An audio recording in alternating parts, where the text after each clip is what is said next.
following his announcement this morning, Tim Scott was cordially welcomed by the frontrunner of the race. Donald Trump posted on Truth Social wishing him good luck and even saying that he is a big step up from Ron DeSanctimonious, who is, quote, totally unelectable.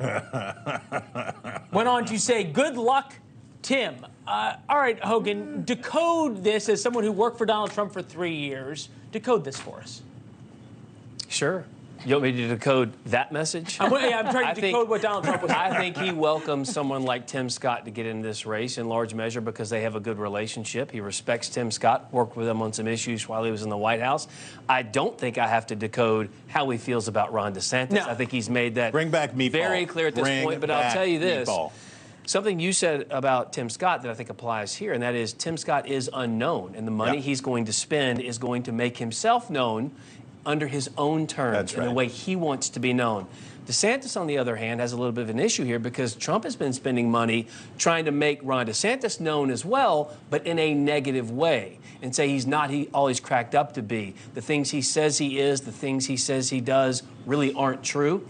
So I'm going to be really interested to see what happens when Ron DeSantis actually does announce what that does to his campaign. Does it cut into that 40-point lead? I'm not sure, but there's a long time between now and when the first votes are cast. And Tim Scott has a base in South Carolina. He just ran a race, so he has the mechanics of what it takes, the blocking and tackling needed. Can DeSantis build out those same teams in Iowa, New Hampshire to do the same? What else Trump was saying there is that he accepts the theory of the primary, as the mainstream or establishment Republicans do, which is the more people that get in the race, the better for Trump. Trump is very clearly under the assumption that he wants a crowded field and that will help him get through. I don't know whether this point of agreement between Trump and the Republican establishment is correct. I think the truth is a bunch of people are going to get in this race. It's going to get weird. It's going to get funny. It's going to get ugly. And then we'll see who is still, as Hogan says, who is still standing on their own 2 feet by the time we get to about middle of January. We'll see. Right.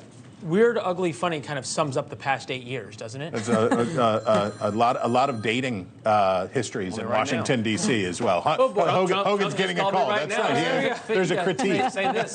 No, I'm kidding.